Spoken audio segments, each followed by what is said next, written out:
Hi everyone, let's talk about Aew Dynamite, which was a very good show this week. I'm telling you, two big moments on the show. Oh my goodness. I'm telling you, this was a very, very good show.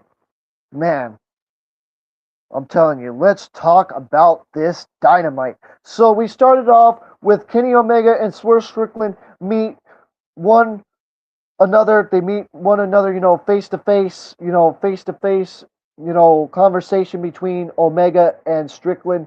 Let's talk about it, guys. Tony Giovanni says the fans have noticed the look and tensions between the two men, and that say a lot of the tensions have come from Swerve, and Swerve says he has a lot to get off of his chest. Then says Omega was on top of the professional wrestling industry 5 years ago when he was the AEW World Champ, and he says everyone was stretching and clawing to face Kenny Omega, including and then says got to the top of AEW and became AEW World Champion himself. Then Swerve says, I'll say it again. I'll repeat it again, guys. Swerve asked Kenny where he was during his AEW World Championship reign. Then says he saw Kenny popped up every once in a while, and says Kenny Omega was nowhere to be found, well, laying in a hospital bed or being suspended. And Swerve Strickland says Kenny Omega marched back into AEW and wanted back into the AEW World Championship picture, then said it feels like Kenny Omega is using his EVP power, and says he fought against EVPs for the last 2 years in the Young Bucks, which that was a good line right there, in my opinion. Then Kenny Omega corrects Swerve by telling him that he will never call himself the god of professional wrestling. He says the fans give him that name, and that says he will never ask for the fans to forgive him, and yet they still do. I'll say it again. They still do so. The fans. I'll say it again. I'll repeat it again. The fans to forgive him, and yet they still do so. And says fans know they would get the best when they see a match of his. Then says he takes the belief of the fans as a great responsibility, and says he means it when he said he wanted to regain as AEW World Champion at the top of the mountain the right way. Then says he has a friend who has experience in burning Swerve Strickland's house down, and Omega says he feels like he's championship material. I'll say it again, he's championship material and doesn't need EVP stat. I'll say it again, EVP status to do so. Then says he's been doing that by himself, doing it by himself by winning, and reminds, I'll repeat it again. Then says he's been doing it that by getting wins, and reminds Swerve that he cost him his match against Andrade Elo last Wednesday, and says he is asking for a fight to see the way Swerve looks at him disrespectfully. Then says things between them and now, and tells Swerve that he has a match against him if he wants, and he tells Swerve to accept or sell. I'll say it again, yell. So that's what happened right there, guys. Really good stuff, like I said again, right there with Kenny Omega and Swerve Strickland, in my opinion, guys. Put your thoughts on that. Man, I'm telling you, that was so good with Kenny Omega and Swerve Strickland. I'm telling you. Then we're going to talk about much more on this show as well, guys. We had the Death Riders versus the Don Callis family with trios match. The trios match was decent, in my opinion, and stuff, guys. But we'll talk about that here in a second. Then Kenny Omega says Brody King is the most dangerous man in AEW right now, which is true, but he lost to MJF, which we talked about that in the AEW Grand Slam, review.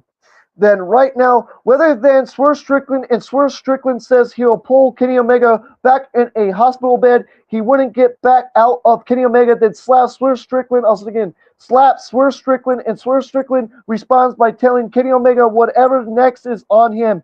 The two men then begin brawling with one another, but Kenny Omega grabs a chair as they brawl into the crowd and crack it across Swerve Strickland's back and then throws a garbage can at Swerve. Then the park continues brawling through the crowd as Tony Giovanni takes his place at the commentary desk. Then Swerve Strickland tosses Kenny Omega onto the entrance ramp and fires off right hands on his spine. But Kenny Omega fires off right hands on Swerve Strickland and then sending him crashing into the jumbo screen and lands a feed trigger on Swerve. Then looks to land a one-winged angel on him off the entrance ramp and then through the table. Then Swerve escapes and spears Kenny Omega off the entrance ramp through the table. And that's what happened right there, guys. And I'll be right back to talk about what I just talked about with the Death Riders and the Don Callis family. I'm going to get a drink and do some other stuff, even though I'm on live doing the review, guys. Love you guys. Love y'all that support me, and peace. Peace and love, guys. Peace and love.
Don't worry, guys. I'll be back. I just got to do stuff and all of that. But the live stream is going to be still running while, my camera's off and it's on mute. So don't worry. Just don't worry.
I appreciate everybody stopping by and stuff. I'm just cooking and stuff. So, like I said again, I'll be still on here. So I love the support. One viewer jumping back and forth or whatever. Doesn't mind.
It might be a while, guys, till I be on live stream again.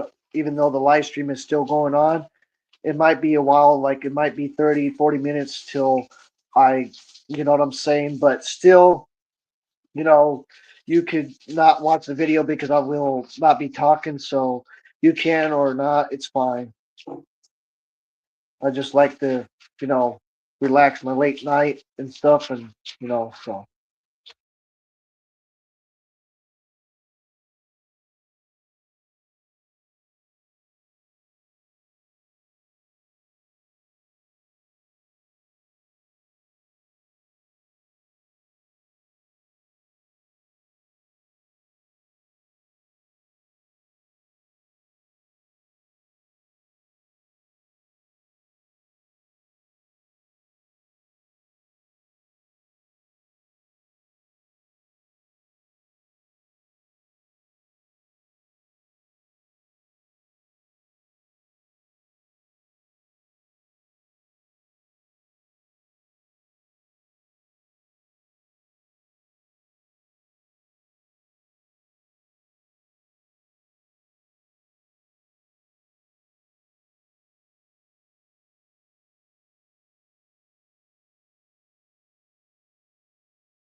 We'll guys, talk about the review in a couple minutes.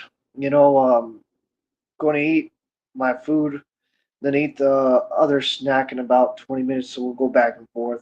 Doesn't matter. Still going to do this review because I love professional wrestling, and I always love professional wrestling to the day you know what. But anyways, guys, appreciate all the love and support as always.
Okay, guys, we're back.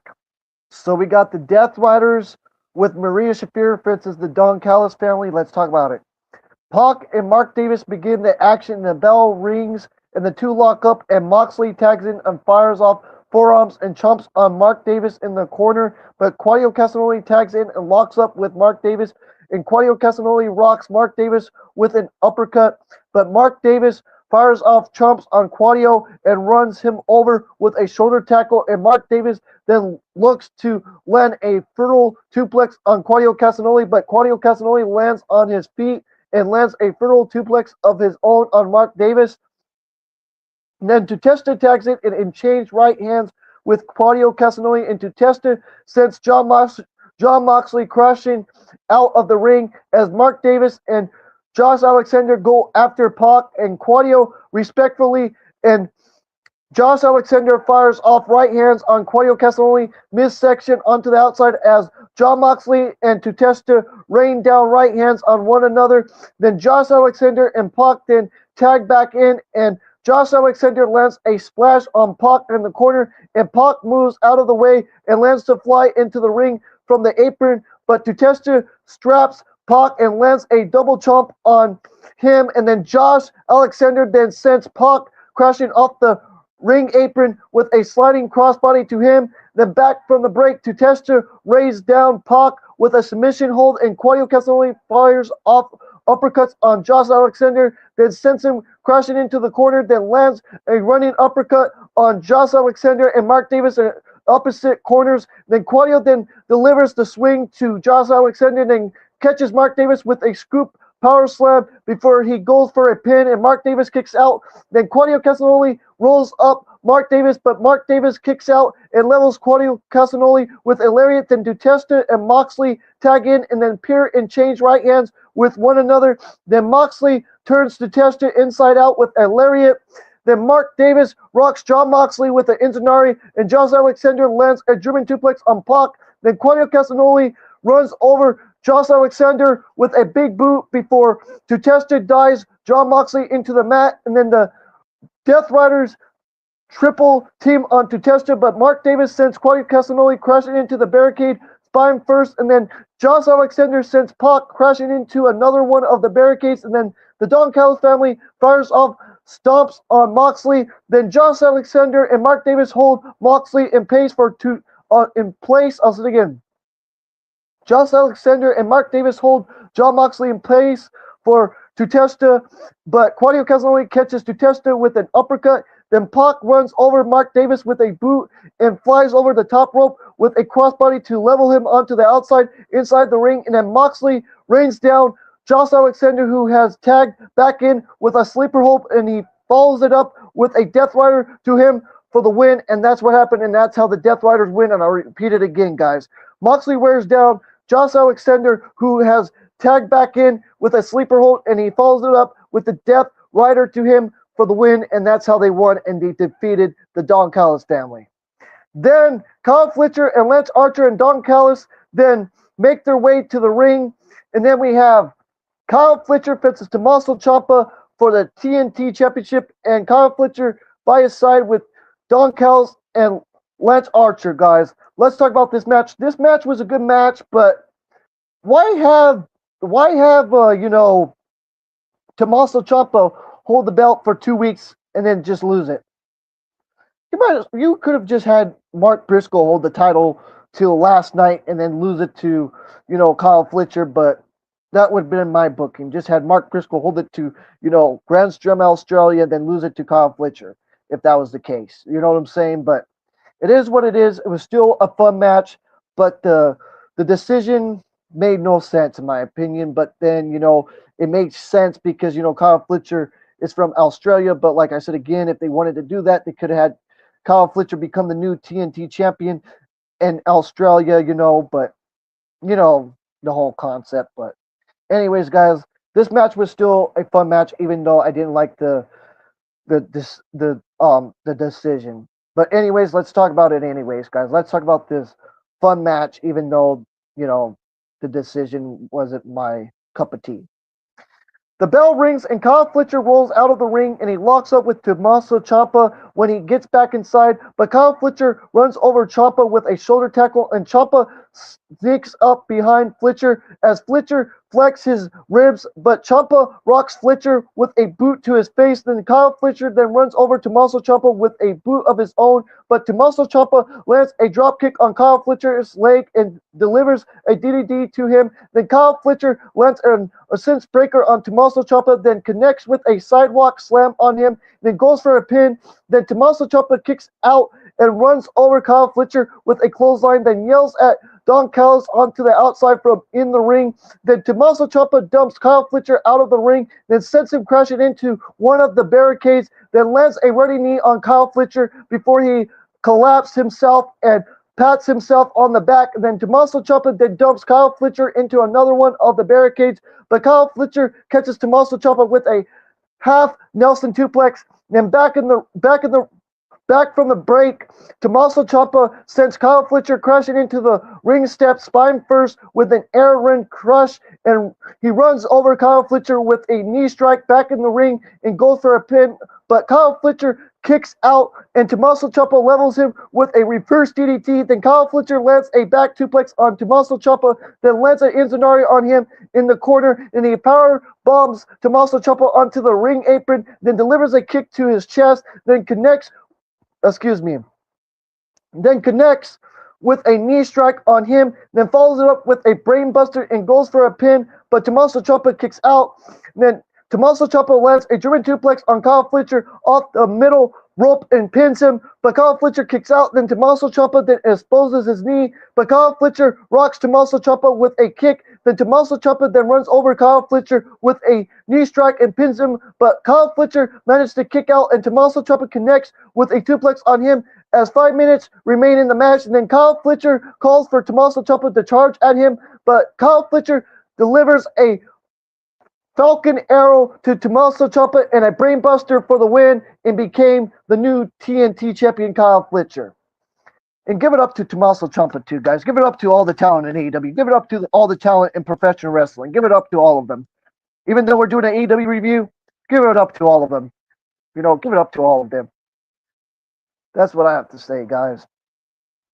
Then after the match, Renee Paquette joins Kyle Fletcher in the ring to share a few words, and Kyle Fletcher says he's happy to bring the TNT Championship back to the TNT Championship back to Australia, and issued an open challenge to anyone from anywhere who wished to answer, permitting Mark Briscoe to answer the call. And Kyle Fletcher accepts Mark Briscoe's answer, but says it will be a ladder match, and he says it will be the final chapter in their story, with the winner of the match being the very best, which, you can go back and watch that review, guys, all my, supporters and you know, people that have my back, you can go back and watch that, guys. Then, then we had Orange Cassidy and Roderick Strong versus Clark, Connor, and Daniel Garcia. This match was it was okay, so in my opinion, but it wasn't bad. But I enjoyed it still, even though it was so. I still enjoyed it. But anyways, let's talk about it, guys. Let's talk about this match. So Daniel Garcia and Roderick Strong begin the action. The bell rings, and Daniel Garcia fires off chomps on Roderick Strong in the corner, and Roderick Strong sends Daniel Garcia crashing into the mat and rains down right hands on him into the corner. Then tags in Orange Cassidy, and Orange Cassidy pokes Daniel Garcia's eye. Then back from the break, Orange Cassidy sends Daniel Garcia and Connor crashing out of the ring and looks to tag out to Strong, but Strong hops off the apron and heads to the back, leaving Orange Cassidy on his own. And then Connor takes advantage and blindsides OC from behind. And then Daniel Garcia then tags in and fires off chops on OC. Then Connor tags back in and follows suit, then whips OC into the barricade onto the outside and charging at him. Then OC moves out of the way and Connor is sent crashing into the barricade. Then Darby Allin pops out of the crowd and drags Connor away from ringside inside the ring, and OC rolls up Daniel. I'll say it again, guys. Inside the ring, OC rolls up Daniel Garcia for the win, and that's how Orange Cassidy and Roderick Strong defeated Clark, Connor, and Daniel Garcia. Then after the match, Tony Storms and Lutheran appear in the crowd, and Storm says she made peace with her choice and says Maria Shafir deserves to be knocked out if she pins her at Grand Slam Australia, which we already talked about that, guys, and stuff, in front of her friends and family and former lovers, and she promised to shave Maria Shafir's scalp as close to her head as possible. Excuse me, guys, with that. As possible, should she beat Maria Shafir and look to address Wheeler Yuta, but Wheeler Yuta appears on the entrance ramp, and Maria Shafir then drags Mia Shirakawa onto the entrance ramp, and Wheeler Yuta cuts a piece of Mia Shirakawa's hair off as Daniel Garcia blindsides OC from behind, and that's what happened right there, guys. And then we had the three-way #1 contender match for the AEW World Tag Team titles. The Young Bucks versus the Private Party and the Rascals with Zachary Wentz. Man, I'm telling you, this was good. And I'm telling you guys, Ryan Reed.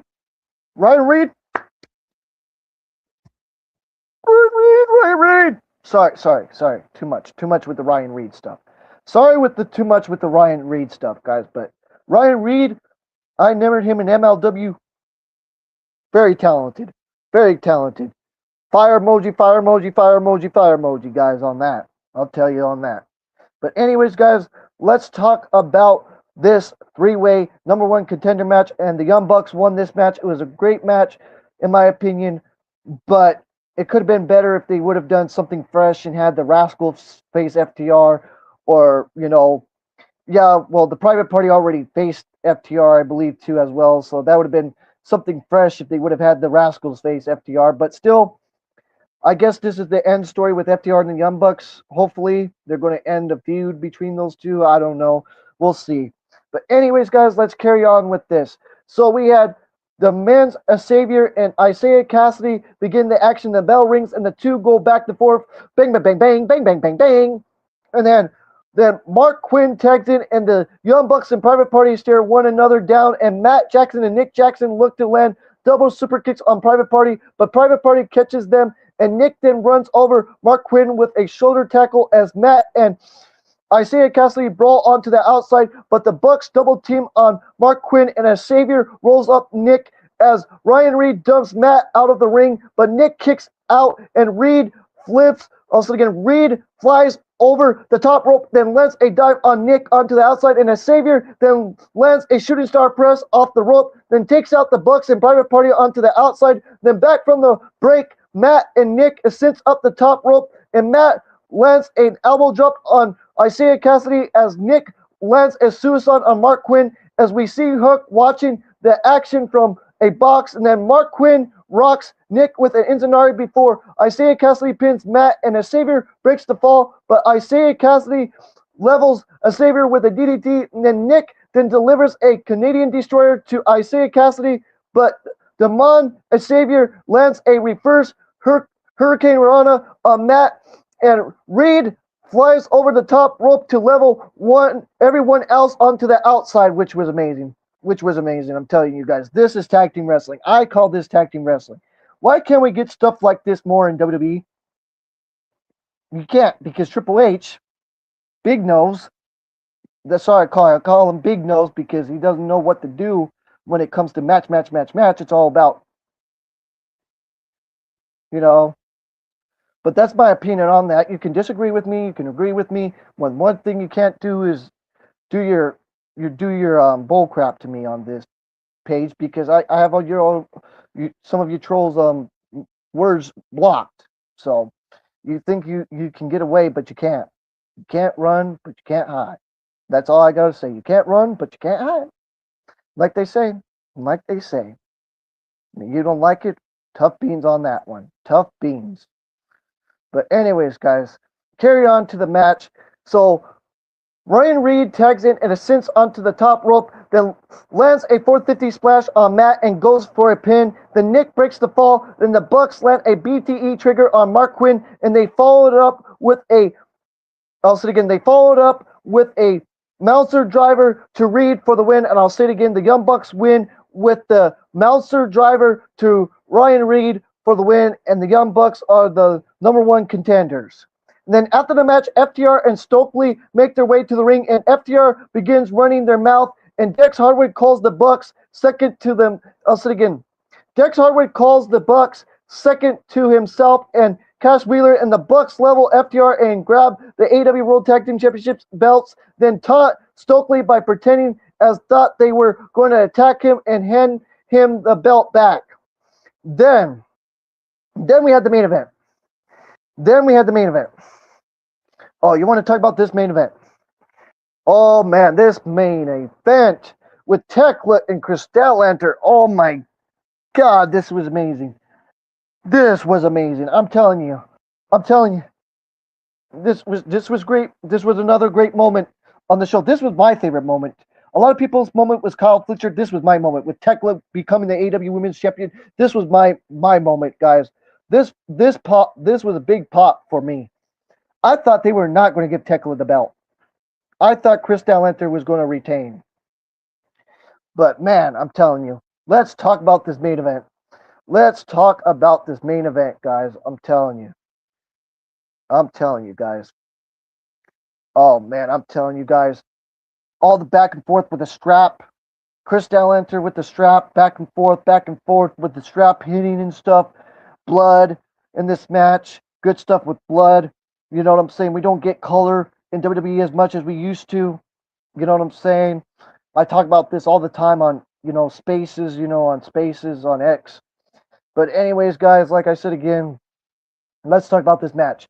The bell rings and Chris Statlander looks to pull Tekla towards her using the strap, and she managed to do so and looks to lash Tekla with the strap, but Tekla ducks out of the ring, and Chris Statlander pulls Tekla back inside and whips her into opposite corner, then drags her chest first across the mat, and then Tekla lashes Chris Statlander with the strap on her shoulder and spine, but Chris Statlander sends Tekla crashing into the ring post and then looks to lash her with the strap. Then Tekla ducks out of the way, but Chris Statlander lashes her with the strap and runs her over with a boot. And then back from the break, Chris Statlander sends Tekla crashing into the corner spine first. Then Tekla responds by reaching back on Chris Statlander using the ropes, but Chris Statlander surprised Tekla by using the strap to wrench back on her face. And then Tekla uses the strap to send Chris Statlander crashing into the top rope face first, and then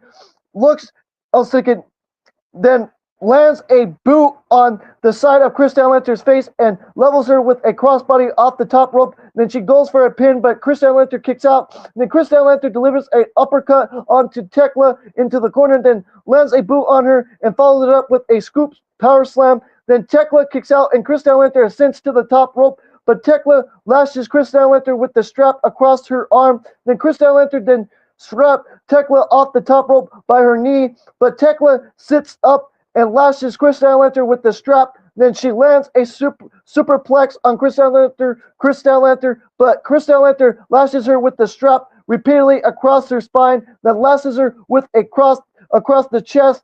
And then Tekla and Chris Statlander exchange forearm strikes with one another, but Chris Statlander levels Tekla and lashes her across the spine with the strap, then delivers a blue thunder bomb to her and goes for a pin. But Tekla kicks out, and Chris Statlander then jiggles up Tekla with the strap, and then she then uses the strap to repeatedly lash Tekla with followed up with the Saturday Night Fear, and the Sky Blue hops up on the apron, and Julia Hart enters the ring, and Chris Statlander lashes Julia Hart